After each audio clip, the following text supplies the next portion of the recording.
Hey, what's up, guys? It is Friday, March 27th, 2026. This isn't the video I wanted to make, uh, but I think I felt like I needed to make it. Wednesday around 2:30 in the morning, I lost my dad to cancer. It was stomach cancer, and it wasn't pretty. I've never watched someone actively die like that. Someone that close to me go through the process of death. He was diagnosed in October.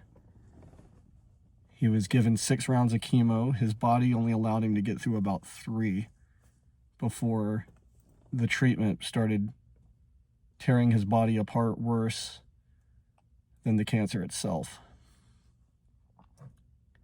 I kind of hesitated making this video. I started to make it the other day and deleted it because I didn't really know what to say or how to say it. But I thought about it this morning when I got up, and I don't know if you've ever been through grief, but there's no playbook for it. It hits you when you least expect it.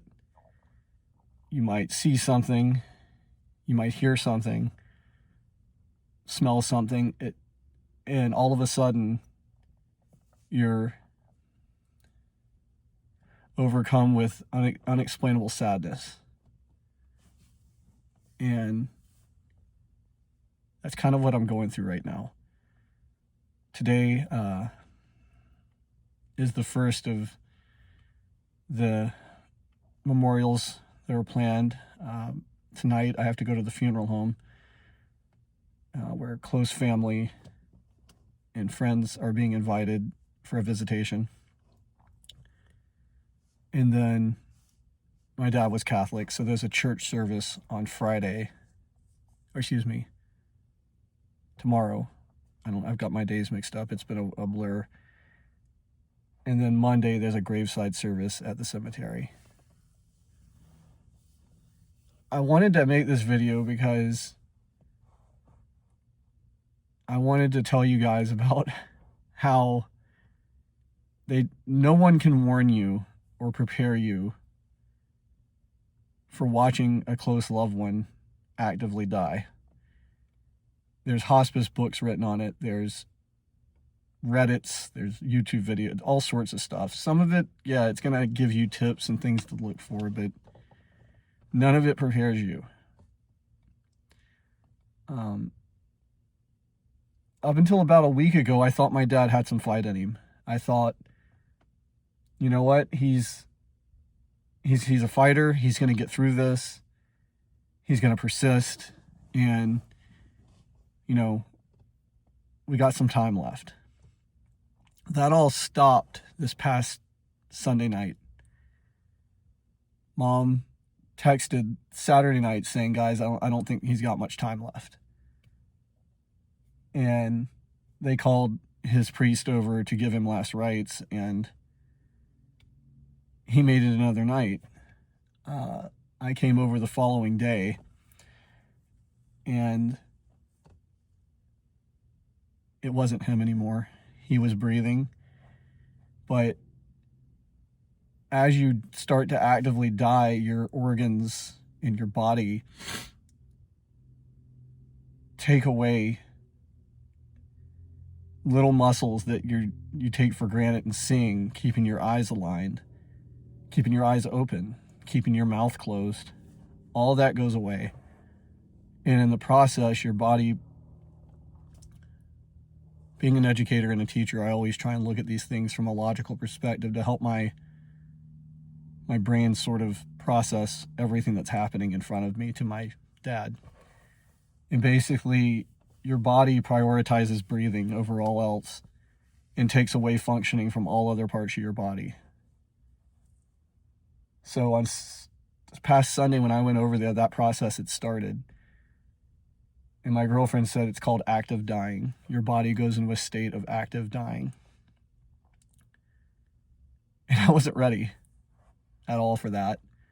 I've got glasses on because I've been crying so much. My eyes are red. They're baggy. So Sunday night through about Tuesday at 2:30 a.m. when he passed, Wednesday, 2:30 in the morning when he passed, I was over there every day, sitting by his side. The hospice nurse said that his eyes had stopped dilating when she tested last. He couldn't even open his eyes or focus on anything. Since it was stomach cancer, it spread to his esophagus and it took away his ability to speak. So she said, Chris, his ears are going to be the last thing to go. And they've done studies and things to say that the human brain is just as healthy and active as a regular person as they're dying. So I went over, and I'm glad I did this, on Tuesday afternoon. I said some things to Dad in his ear. I played some music for him. He played guitar and I played guitar. I gave him a kiss on the head, told him I loved him, gave my mom a hug, told her I loved her, and then I left.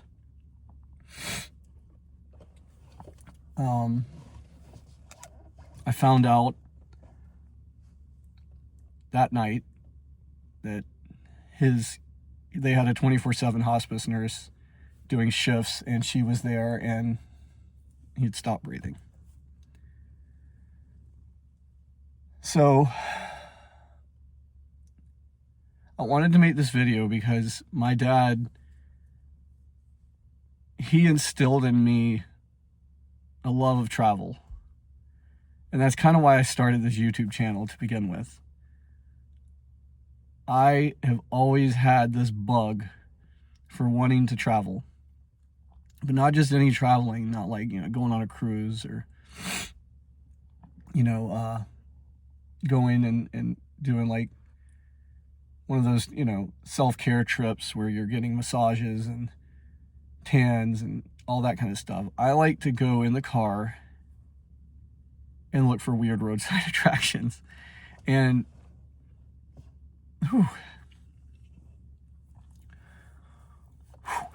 okay, sorry. My dad instilled that in me. We were growing up. I'm going to insert some photos and videos here that I've found. Growing up, we'd go to Disney World. Now, we were a big family, so we couldn't afford to eat there in the park. So my dad and mom would put like coolers in the back seat and picnic baskets, and we'd go out to the car in the parking lot and have lunch. But I was there, as a kid when Disney MGM Studios opened. And on the way to these trips, Dad would always find some kind of history or weird roadside attraction to go to where, as a kid, at the time, I didn't realize I had that little spark in me, because he'd stop and pull off and be like, look, kids, that's where those were, for example, in Darien, Georgia, on the coast between Florida and Georgia, on the way to St. Simons, he'd show us where plantations used to be, and Civil War history, and battles were fought, and old buildings were. And at one point, he took us on this really old highway, and he pulled up to an old Howard Johnson's from like the 50s, and it was mid-century architecture, and it was all fenced up and abandoned. And he pulled off and he said, this was the highway I took as a kid when we went on trips. And I remember driving past that Howard Johnson's, and it was all abandoned, and it was fascinating me, because he was like, look, that's where the restaurant was. And something in me started to spark a little, and I kind of started becoming myself interested in these weird little quirky roadside things.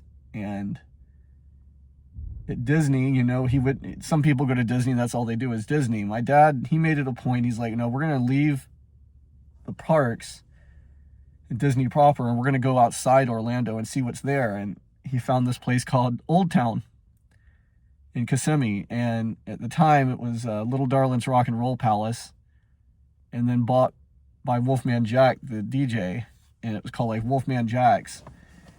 And he took us to that place, which was really weird. And, you know, it had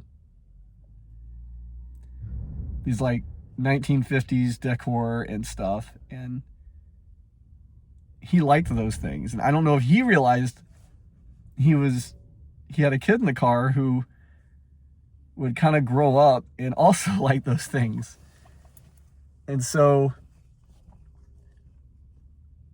life goes on, and I go to college and I get my undergraduate degree in film and television production. I work in film and television for a while. And then the 2009 recession happened, and I went back and got my master's degree in education and English so I could teach middle school.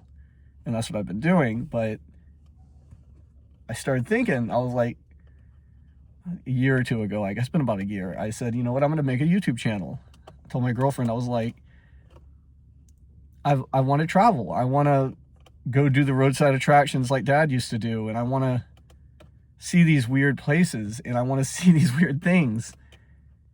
And my girl was like, do it. So she helped make me a logo, and Venturing with Chris was born.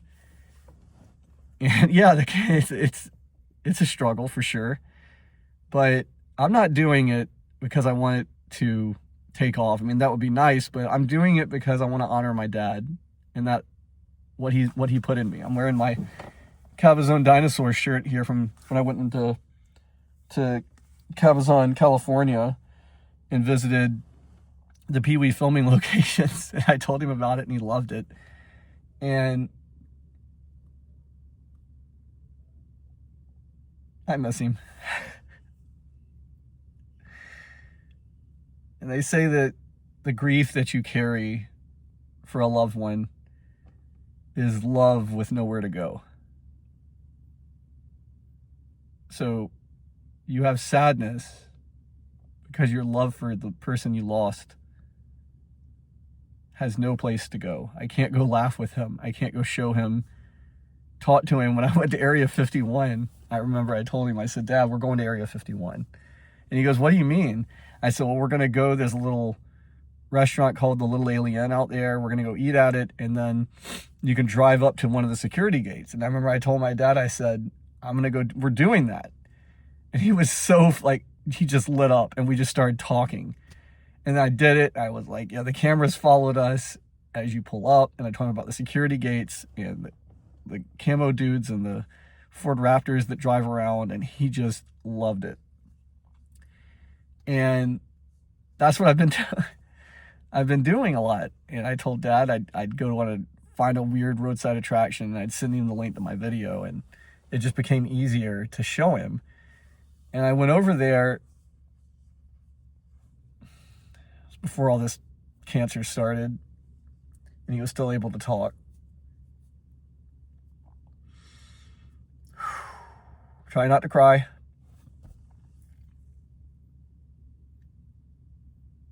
And he goes, Chris, I've got an adventure for you. You need to do one of your adventures. And I said, what?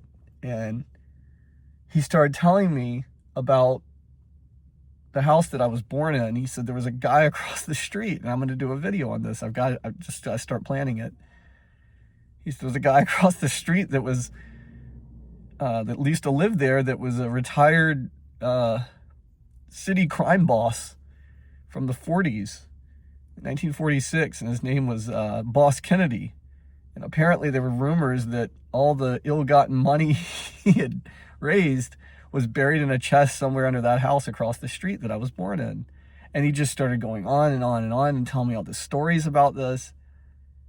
And I was like, that's where I got it from.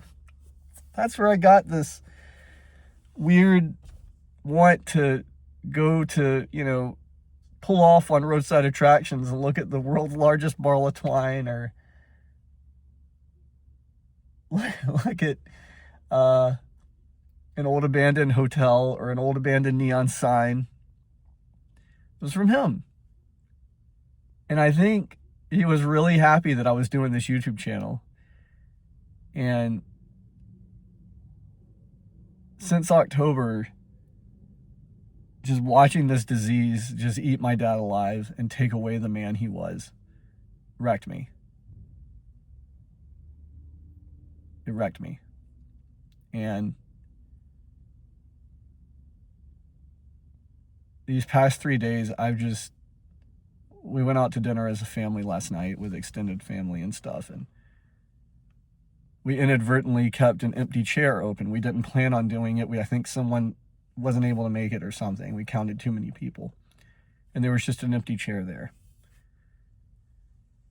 And at some point, someone pointed out, "Look at the empty chair. That's where Dad's at."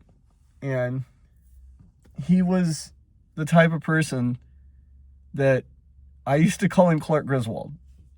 Now, if you're not familiar with who Clark Griswold is, it's Chevy Chase's character from the National Lampoon movies, the National Lampoon's Christmas Vacation and the National Lampoon European and regular vacation movies, to Wally World. And the reason I used to call him Chevy Chase's, or they used to call him Clark Griswold, is because Dad loved to get his family together. Loved. Now, he knew that we all didn't get along, but he would call me. He would start blowing my phone up when everybody was getting together. And he would be like, "Chris, we're all getting together. Come here. Come have dinner. Come to the beach with us." And up until about 2020, some of my brothers and sisters I'd butt heads with. It's okay. We had conflicting personalities, and I remember that hurt him, that I didn't want to go to these events. I set up boundaries and things for my own personal well-being, and I remember telling him on the phone, and he came up to me at the gym many times and would talk to me about this, and I'd say, "Dad, I'm not doing it to hurt you. I'm doing it because I have to protect my peace." And not everyone in the family at that time, no families are perfect. I said, not everyone in the family can keep my peace. And so something, I guess right after around COVID happened, we had some kind of just peace happen between us, where he stopped getting upset that I wasn't coming to these events. And what I would do is I'd call Dad and I'd say, "Hey, it's your birthday coming up. It's Mom's birthday coming up. Why don't me and my girlfriend just come over to y'all's house and we'll sit and we'll have dinner with y'all a little more intimately, just us four." And he said yes to that, and I'd treat them to dinner. And we just built this little tradition where my girlfriend and myself and them, we'd go find places to go eat. We go on these little eating adventures to restaurants to try out. And I'd always insist it was like my treat. And a peace came over my dad and I, where I think he finally understood me and he understood me and I understood him. And so another great memory I have is I took him to an air show. He loved air shows. I remember growing up, there was one at the airport not too far from our house. And so another one was happening, and I called him. I said, "Dad, I want to take you to the air show, my treat." And he was just floored. Just floored. He was like, "Oh my," he's like, "Really?" I said, "Yeah." I said, "Let's go." This is about 5 years ago. And I came over. I said, "I'm going to come over and get you. I've got the tickets ready." I came and got him, and we stopped at CVS to get some sunscreen. And he was just so happy that it was just me and him again hanging out. And then we went the following year, and I got to see my other brothers there as well. A couple of us went. And I think I finally realized that, and he realized that he just wanted to spend time with me.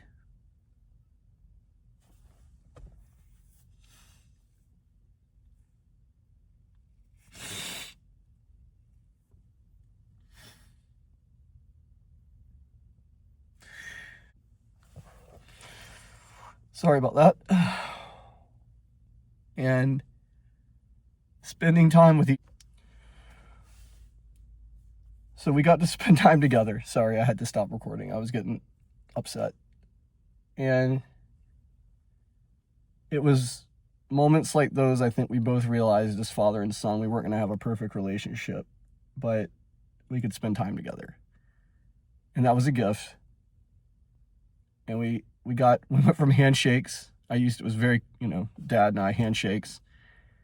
We hadn't hugged and done stuff like that since we were kids, but something happened where we felt more comfortable giving each other a hug and saying, "Hey, I love you, Dad." And I'm so glad that happened. And I'm so glad I got that opportunity before he passed. Because this cancer, it took his ability to swallow, speak, and eat in the final months. So I guess, that being said, I'm trying to wrap up this video here, because take the time, if there's someone in your life, a parent that you haven't spoken to, and try and figure out a way to just tell them how you feel about them. Tell them, now provided I know people's relationships are all different and complicated, but when they're gone, they're gone. There's no getting that back. I was over there at my mom's 2 nights ago, and we took her out to eat, and I brought her back home, and I saw my dad's truck in the driveway. And it just, ton of bricks, just hit me. Wasn't expecting that. Just seeing his truck there, knowing he's never going to drive it again. It was left where he parked it. And then I took Mom inside the house, and I went into the kitchen, and he had this spot in the kitchen where he always stood on his laptop, and his papers were still there in his laptop. And again, I got hit again. So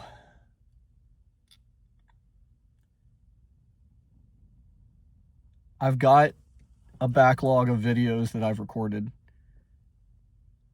stuff that I've done over the past few months that I've edited, that I'm going to have go out.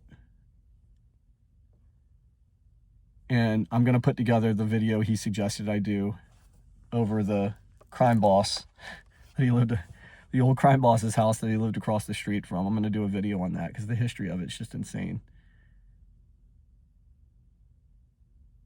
But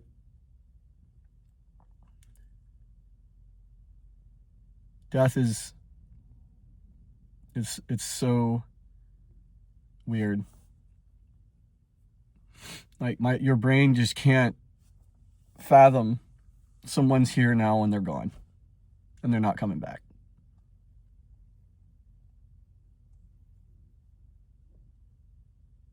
I know it's a natural part of life. It's supposed to be the circle. I get that, all the cliches, but until you lose a mom or a dad or a brother or sister to something like this, the cliches don't mean anything. Your brain can't reckon with their absence.